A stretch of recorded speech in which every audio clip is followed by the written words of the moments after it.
Hello, my name is Chelsea Sikora. I'm the Director of Brand and Communications here at the Eau Claire Chamber. In this episode, Chamber President and CEO Dave Miner sits down with the Superintendent of the School District of Altoona, Heidi Eliopoulos, to discuss the upcoming school referendum. We, of course, are coming to you from the Wind Technology Studio here in the Chamber office and want to thank our media sponsor, Home Tech by Mosaic. Now, let's get straight to the point. Welcome, folks, to this edition of Talking Point.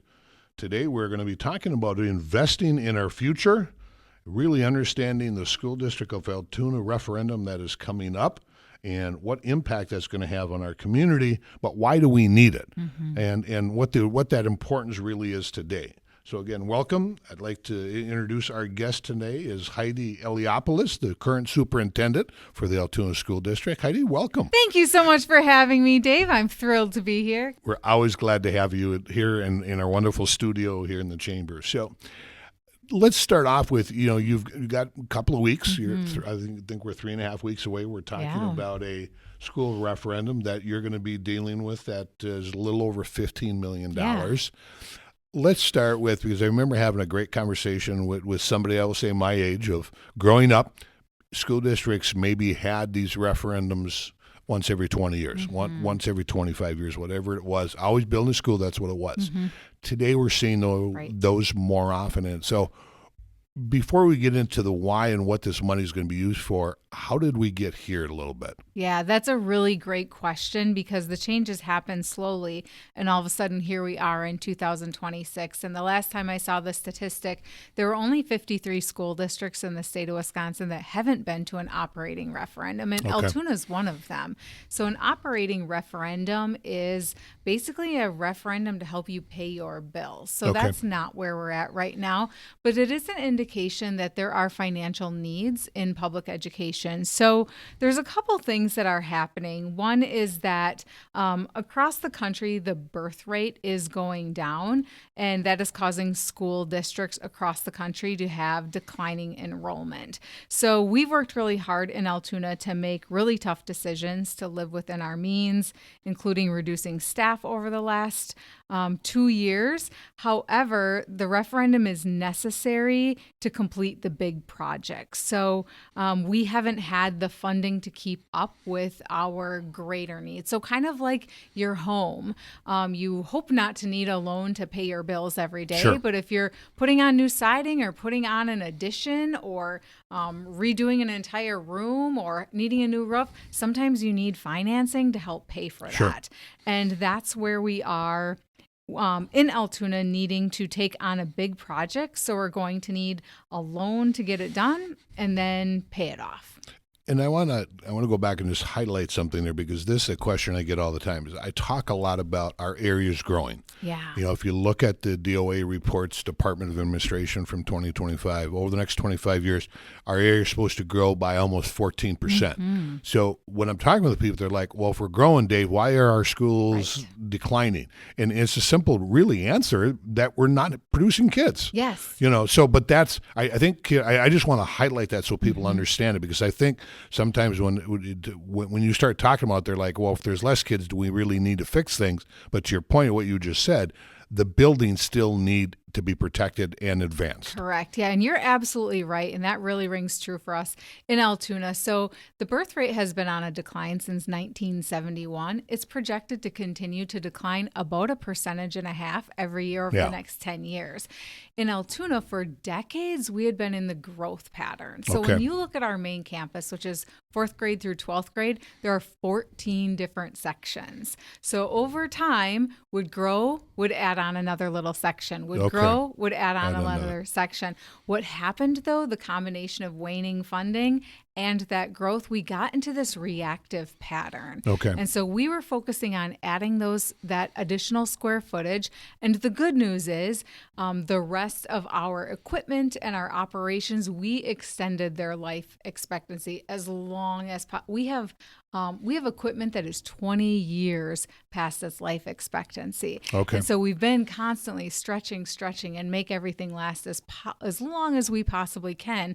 But we also recognize we've been been in this reactive state. So in 2020-21, we hit the pause button. We said, okay, let's pause. We need a long-term plan. We can't just keep reacting. So we did a comprehensive facility audit, and that's what showed us that while it's good we made our equipment last as long as we possibly can and extended our infrastructure out as long as possible, we're at the point now where we have $15.6 million of critical needs. So needs that are far past their life expectancy. Okay. And that's bringing us where we are today, as we need to pause and have a long-range plan to deliberately address our critical needs, our infrastructure needs, but also our space and programming needs. Our enrollment can continue to drop, but that doesn't magically produce an auditorium for us. Yep. We still need an auditorium. Yeah. And that's to kind of take a side note here for a second. That's one of the things that just amazes me. You addressed the K-12 has been declining since the late 70s. Yes. But yet it's like all of a sudden in the last 2 years, people have woken up. I'm like, where did you find? And some people literally look at me and say, "Where's this magical data, Dave?" I'm like, "It's not magical. It's been in front of us for 35 years. You just haven't paid attention to what's going on." It's called the census. It is, But it's amazing to me how many people are just. I don't know, surprised by it. I'm like, where have you been? I'm sorry, but it's been here. And I do wonder if maybe part of the new awareness is all the school districts going to referendum, because now you have superintendents across the state saying, hey, community members, here's what's happening in our schools, and here's the financial implication for us. So maybe we're seeing the effects and we're talking about it a little more. Well, I think for me, and I think I shared this with you, dear superintendent, I became one of my closest friends in Superior. And one of the things he always told me is when you're talking K-12 education to anybody, their reference point is when they were in there. Yeah. So if you're talking to someone who's been out 5, 10, 15, 30 years, it's different. They don't keep up with it. Because they're done, so they move on. So I think in one way for us at Chamber, what we're going to look at is meeting more with you and Mike and the other school districts to make sure people understand what is relevant today. What do we have to do? Because again, I know when I'm maybe with some even older than I am, they're like, why do we need these things called whiteboards or computers or things? It's like, sorry, that chalkboard disappeared a long time ago. And they're just like, really? You don't use it? I'm like, oh my goodness. So I think part of this and what we want to do today is to help educate people to understand what are those critical needs. What is it going to take to maintain that house? Because in your analogy of a house, if you don't, now you're going to replace the whole house. Right. Well, replace the whole school, we're talking a lot of money. Yeah. So let's kind of talk a little bit about what your strategic plan, what it identified, and what are those critical needs, and what came out of that you feel people need to understand. Yeah. So of the phases that came out of our plan for a long-term solution is that $15.6 million in the critical needs. It's also a classroom addition to address some of our space and programming needs. So we need some science classrooms. We need business education classrooms. Right now, we have 3 classes that meet in a big open space that right now we're breaking up with things like shelves and file cabinets. Okay. So there's some programming needs. We actually also need some additional restrooms. We need a larger parking lot, and we need to move our main entrance off of the parking lot. So where people come to our school that's actually where the door is. So that's the next phase. Okay. The additional phase after that would be an auditorium. And then revising and updating the music spaces that we have to make them more functional and make them more usable for us. But to have a bona fide auditorium, if you've been to Altoona, you don't see what you would commonly think of it as an auditorium with a stage and a curtain. It's stadium seating that backs into our choir room, actually. And it's so small we can't have our concerts in there. We actually have to put a temporary stage in the gym and do our concerts in there because it's undersized. Sure. So that's another phase. And then the last phase would be an additional gymnasium. Right now we have enough gym space for our classes during the day, but we don't for community community use and Sure. school use for co-curricular activities. And then with that, we don't have a locker room out at Oakleaf Stadium. So that's actually part of the classroom addition just because of proximity. Sure. So that's the order that our most recent survey showed us was a priority in our community. Okay. But anytime we pursue the next phase, we'll go back and survey again. So Okay. this first 15.6 million are things you'd think about in your home: roofs, windows, plumbing, electrical, all the things that we need to keep our schools dry, warm, and safe, essentially. Sure. Okay. Break that down a little bit of what is that money going to pay for, kind of in pieces. You've got some great information. I would tell all of our listeners today, if you really want to dig into this, you guys have done a great job of putting all this out onto the website, so you can go look at it and really digest it. Yeah. But you've done what are some of those areas? You got mechanical, plumbing, Yeah. different things, because again, these things are not sexy. That's, it's hard to sell this Right. because it's not putting somebody's name on it. Right. It's not doing things. But again, if you don't do this, you're going to have a bigger problem. Bingo. And unfortunately, I'm not against, your board. We haven't watched a whole lot there. We're learning more, but I'll say in other districts I watch, too often the can gets kicked down to somebody else. Yeah. And, or we'll try to, and all of a sudden what became maybe today $15 million, Right. all of a sudden becomes 5-10 years from now 20 million, Yeah. 25 million. So let's break down some of what exactly is going to get done in this. Right. So the biggest portion of that $15.6 million are mechanical, plumbing, and energy management and HVAC. That's about $10 million of that. Many of our mechanical and HVAC systems are far beyond their expected lifespan. Our aging systems are less reliable. They're harder to repair. We have more calls for service, and we're finding out that some of the systems are so old, we actually can't get parts for them anymore. So we're feeling a sense of urgency. It's usually a good indication when something needs to be upgraded, Right. when they don't make the parts. Right, exactly. So we're trying to be proactive in replacing them now, so we have fewer emergency breakdowns that are going to be more costly and disruptive. Our elevator got beyond repair last year, and it wasn't in our plan, so that was a significant expense. That was an emergency repair for us, and that's what we're trying to avoid, is by getting ahead of these and trying to get us back to baseline. Sure. So that we're able to be more proactive and have a more productive replacement and repair cycle. The next area are the building envelope, the exterior roofs, the exterior doors and windows. That's about $2.7 million. That really protects everything on the inside from leaks, water intrusion. We do have some pretty significant leaks that happen from our roof with the sagging panels and the buckets and the tarps everywhere. So we're trying to prevent further damage by getting these repaired now. And trying to, again, avoid that additional interior damage. So we want to try to preserve what we do have by taking care of those areas. It'll also result in some energy efficiency, safety, and security for us as well. Okay. The next area is electrical, lighting, power, data, and cabling. This is important not just for safety, but also as technology is more modernized. Some of our older systems are struggling to support the new technology that we use. So we need to improve our reliability, safety, and efficiency. And again, reducing maintenance and energy costs by taking care of those things up front. And then the smallest area, the final, is just under $1 million. And those are interior repairs. So things like floors, ceiling, interior doors, and cabinetry. A lot of that is original to the building. And so it is time for some of those updates to occur. And when you say, sorry to interrupt, when you say original building, what year, what time frame are we talking here? Yeah. So it's one of 14 sections that we built. The oldest one currently is 1952. So our middle school area, one of the small sections of our middle school, is from 1952. And then the most recent one is 2016 and everything in between. But so much of it is original.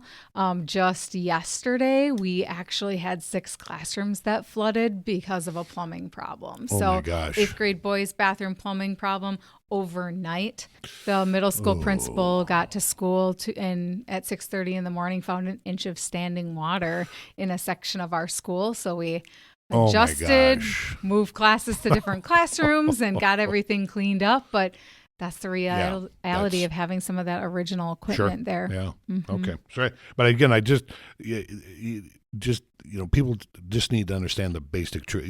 1952. Yes. I'm going to take a wild guess, and none of us were born at that point in time. So, I mean, that put in perspective again, if you bought an old house and you didn't do anything and it was built in 52, you're going to have some problems. So, and many thanks to our custodial and maintenance staff who've tried to extend things as long as possible, and we're just kind of there now. Yeah. I mean, you can do a lot of good things over the years, but at some point, pipes fail. Right. Electricity needs to be updated. All those things that you would never want a catastrophe to happen. But if you don't take care of it at some point, again, if they're stopped making the parts for the machine, time to replace the machine. Yep. So, okay. So keep going.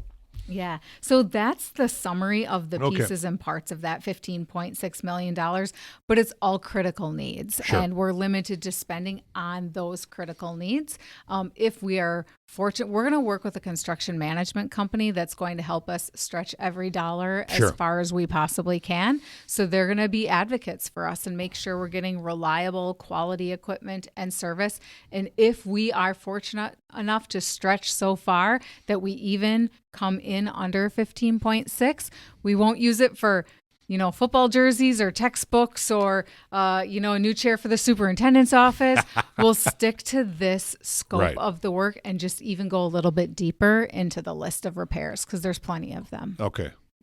To that point, though, if I remember right, by law, you cannot transfer money from this account into those other places. Correct. Which is good and bad. Yes.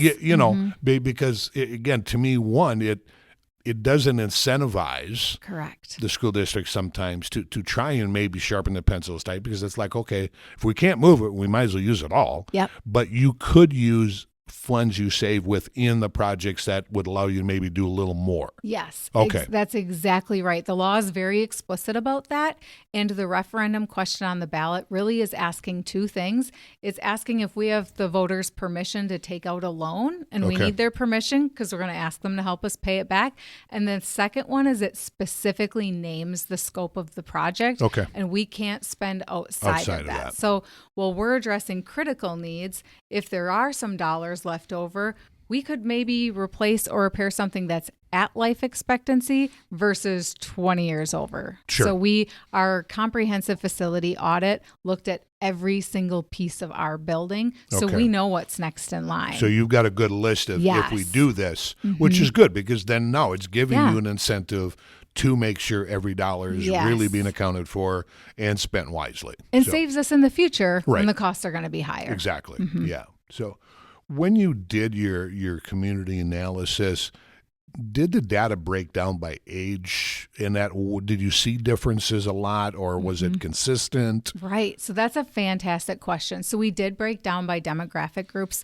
We know that 75% of our voters have no direct connection to our school district. So they don't have students in the school district and they're not staff members. Wow. They're community members at large. Okay. And so that's interesting to see that and know that. And so we really, when we looked at our survey data, we looked at everybody's response, but we were able to weight our results based on who our voting population is. So only 1% of our voters are staff members. About 24% of our voters are parents, and 75% are neither. So we're able to weight the feedback to give us the best prediction of poll day behavior. Okay. Do you know how that compares to the state?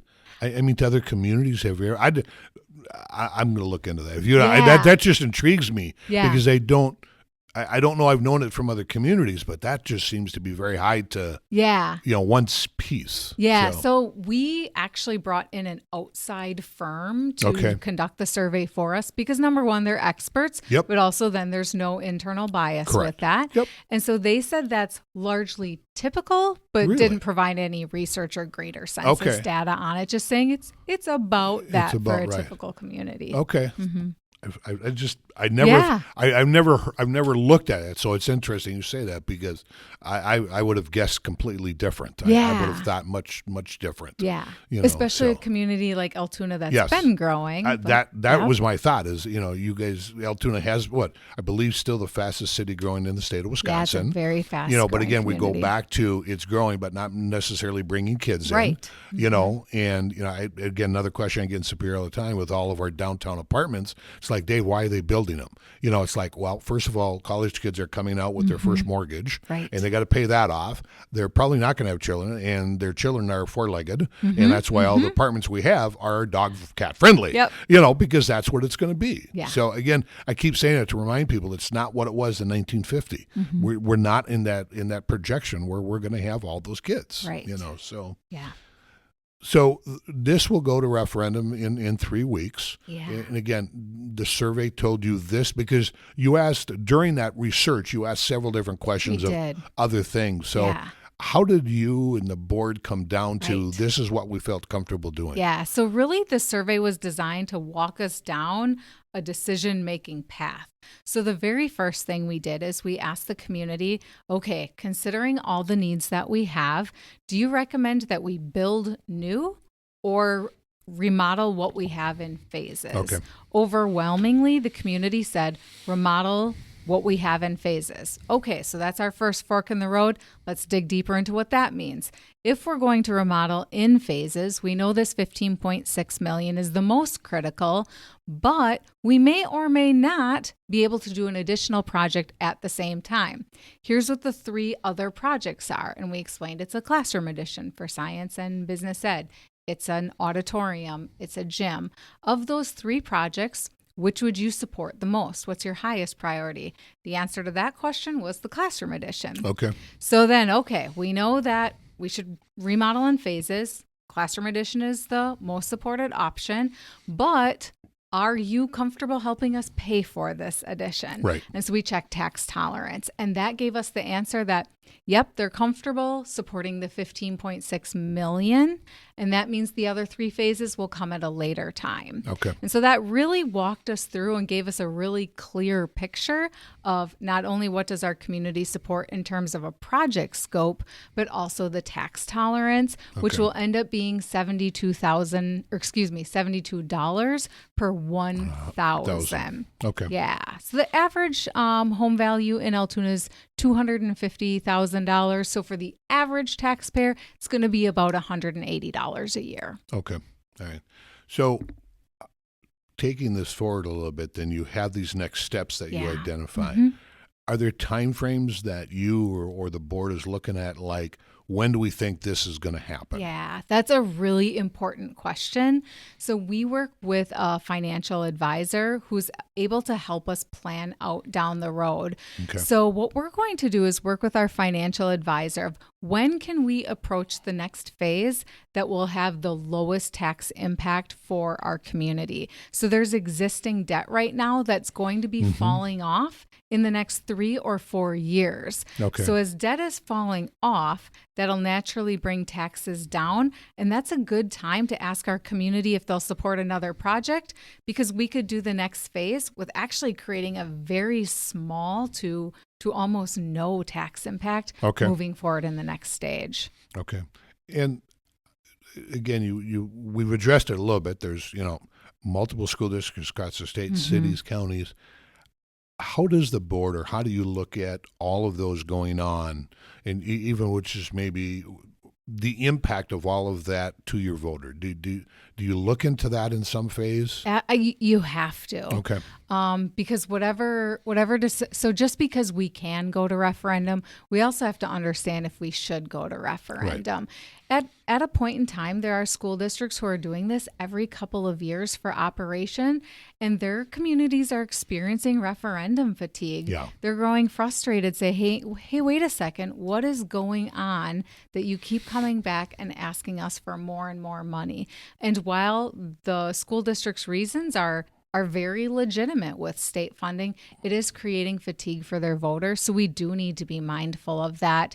In Altoona, we haven't gone to an operational referendum, but you can also see we we do have some needs that we haven't been meeting all along. Sure. Just because with how we made decisions with priorities. So now we find ourselves needing help from our community for some of those bigger facility needs. So what do you see, let's say, over the next 5-10 years are the big challenges for the Altoona School District? And we're not only do you have a referendum coming up in this ballot, but you have board members. Yeah. What do you want to share with the community that these are the things that we have to deal with, and as a community we have to do it? Yeah. Because I'll remind people that there's nobody here in a silo. One of the things we are trying to really champion over the next several years is, again, if we're going to get to that 14% growth rate, we need all the school districts in the city, in the county, in the towns and villages all to understand everybody's decisions affect everybody. Right. It's not just, okay, if Altoona does a school referendum and it passes, it's not like it's not going to have an impact around the board. And so we're trying to look at how do we share this with people, that we're not telling you how to do this. Right. This is your choice, but your choice has consequences. And is that going to help us in growth? But we can't do that, independently. So, but what do you see as those challenges down the, 3, 4, 5, 10 years down the road for the school district that are real, that are just, they're not anybody's imagination. Right. These are coming. How do we deal with it? So I've been in education 25 years, and I'll tell you, it's the most challenging it's ever been. Okay. There's some pretty amazing opportunities. We have to work to keep the challenges out of the way of these opportunities. So the opportunities are, we are getting stronger at seeing that every single child in our school district has potential in our community, and how do we prepare them for what's next for them? So how do we ensure every single student is ready for their career field when they leave us? That high school graduation isn't the finish line, it's the starting line. And every kid has value for our community. How do we get them ready for the starting line? What a cool opportunity is that? The challenges that are distractions for us is our world is more political than it's ever been. Education is supposed to be apolitical, right, but somehow we make everything political. Yep. And it creates all this noise that is a distraction away from what needs to be our most important focus. And if we can stick to that most important focus, we're kind of going to solve all the problems by focusing on building a generation that's better than us. Correct. And sending them out after graduation ready to make our world better. But this noise, we're working hard to keep it out of our schools, but not everybody loves that. They're trying hard to get it in. Well, and one of the things I try to enforce with people is, again, when I was in school, my teachers taught that's all they did. Yeah. Now today they're the nurse and the doctor and the best friend and maybe an extra parent and the psychologist and everything else is going on. And that's with 32 students in your whatever the number is, and they're trying to do that with all these people. Yeah. Again, I tell people, if you don't know what it's like, and I don't know if I'm going to get myself in trouble, knock on the door and come visit a school and see what it's like today to understand what our teachers, and again, what you say, what everybody's dealing with on a daily basis is not what most people think. Yeah. It's like, well, how hard you should, it's like, no, unless you go in and watch, you have no clue. Yeah. And I'll put some out there on parents too. Some are I think, just unrealistic. I think their expectation of what should be done, but what is their role is important too. Yeah. As a parent, you do have a role as your child goes through school, right up to high school. Yeah. And I think sometimes not enough remember that. So. And ultimately, our goal is the same as the parents' goal. Absolutely, we right. all want their child to be happy and successful and love school and be successful even after graduation. Just sometimes our views about how to get there are different. Right. Yeah. And I think a lot, and I see this, I'll use an analogy with sports, I just think parents forget that sometimes, that they're there for the education first, but we tend to focus on other things or get distracted. And I just think we need to remember they're there first for that education. The other things are all ancillary to a degree, and if we don't get the first part, nothing else is coming. Yeah. Because then they come out into the business world and we struggle when maybe they don't read at a high level or they can't communicate, whatever else. Then we're going backwards, then we're trying to get them caught up in that. So, yeah. I think that's why the dialogue between schools and businesses are so important. Yes. Is you need people and we have people, right. and we're going to be sending you our people. And hopefully we can be on the same page with that. and I think I agree 100%. And I think it's always critical to how then we do that. Yeah. How are we engaging the science teachers, in that realm with those in the industry? Like, are you teaching what they're looking for, and whatever it was. Many years ago, I remember working in my former community, and they asked me to set up a meeting with some business leaders, and they were looking at their curriculum. And the first thing that, I can't remember what the title was, curriculum director, we'll go with that. She made a comment like, well, just to give you a heads up, this is going to take a while. It'll probably be 3 years by the time we go through this whole process. About half of the business leaders got up and walked out. And she's like, where are you all going? And they're like, if this is going to take you 3 years, you're going to be 6 years behind where we need you today.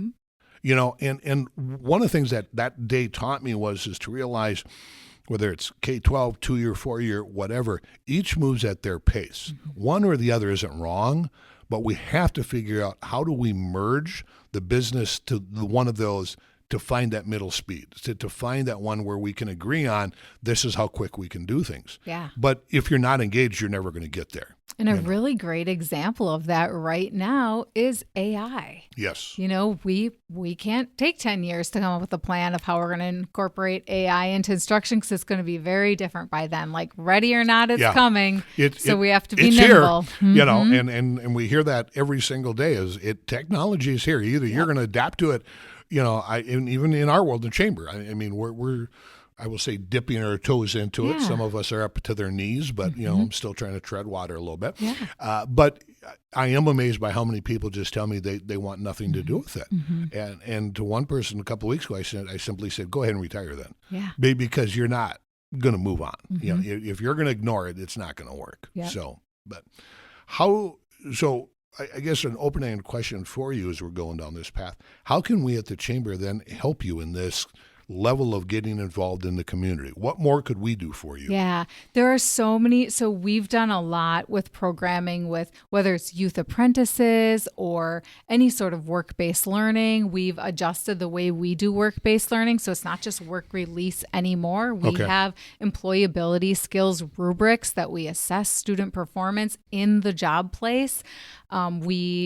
We are being strategic and deliberate in not just sending them out into the workforce, but actually helping them prepare and develop those skills. Okay. So any opportunities for partnerships, people who are willing to let our students come in and have those workplace experiences, it's one of those mutually beneficial situations. Yep. I mean, ultimately, that's what a partnership should be, not just the benefit of one or the other, but mutually beneficial to help. It's got to work both ways. Yep. Help our students have some of those workplace experiences that we will do the work of preparing them for and hosting them. And then conversations like this. So we keep understanding what each other needs.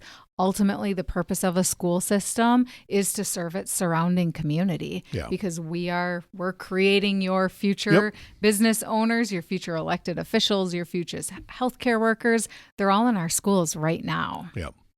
So we talked a little bit about this, but when we look at workforce, let's say, what struggles or how are you addressing workforce across the school district, from faculty to support staff to administrators, all of that? We're really fortunate that we haven't had the shortages others are facing. Our applicant pools are smaller than they've been in the past, but you really only need one rock star. Right. And we've been having those rock stars. So they're very, very strong pools. they're just smaller than they've been. So we're fortunate in that not every our more rural school districts, they are struggling more with filling those positions because they're trying to figure out how to attract young people to their community. So having a strong and vibrant community like exists in the Chippewa Valley, that helps us because people want to come here and want to move here and want to work with our kids. So we internally haven't had that. Our focus has been more on very young, helping kids understand, like, what is my community? What is a job? What are the jobs in my community? And then that evolves to what are my interests and how does that intersect with my strengths? And then when they get into high school, they start getting a little more narrow focused on what kind of a career field do I want to be in and what am I good at? How do I want to spend? Do I like to work with my hands? Do I like to work with people versus technology versus outside versus inside, and help them keep narrowing to their field that they're interested in and then the type of work they want to do. So it's beneficial to continue to know what those jobs are and what the needs are in the community so we can prepare our students to be competitive when they leave us. And I think, again, you know, harder for, I think, the older generations to maybe deal with this is the fact that not everybody is going to or needs to go to that 4-year. Right. 2-year is a great option, but again, allowing them to do that. Yeah. You know, again, I'm not being critical, and I say this to my 4-year friends, you know, we swung too far. We went way that we pushed so many kids to a 4-year school with no clue what you were going to do coming out. Yeah. You know, and I think one of the things that the 2-year school system, you know, in Wisconsin has done is they do a great job of when the kids are entering, what is that job potential on the other end? What is my option of getting hired, you know, and versus coming out with, you know, a wonderful, I have a niece who was going to graduate from a very large school and wanted to be an art history teacher. Never thought to ask how many art history teachers get hired in you know, at the end of the year. And thank God she did listen to a few of us and also picked up a business minor. And she's in the business world now. But, you know, again, I think I come back to parents as being involved. What's best for your student? What is the best avenue, and helping them explore that and being involved in the schools to do so. Yeah. 5 years ago, we did a community engagement event, and that informed our strategic plan. The number one theme from our community is that there are many pathways to success, and all of us in the room came through school at a time when you either went to college or you didn't go to college. They prepared you to go to college or you didn't. And that was it. The other one wasn't even a pathway. It was just a non-pathway. And so that was the number one theme is there's all these different options, and we need to prepare kids for all of them. If they want to go into the military, if they want to go into the workforce, if they want to go to a 4-year school, a 2-year school, if they want to do an apprenticeship or a certification program, how do we get every single one of them ready to do that instead of just one pathway or a non-pathway? And I think when we talk about the challenges schools face, that's also one of the best improvements we've made in the last 25 years is recognize when I went to school, you went to college or you didn't go to college. Oh, absolutely. And those were, your ACT score was everything and nothing else mattered. That's very different now, and thank goodness for that. Absolutely. Yeah. When I worked with a lot of high school students up in Superior, you know, again, I would, so many wanted to go to that private school in the cities. And I would look at them and tell them, one, I know your parents didn't save an extra $30,000, so let's talk about this.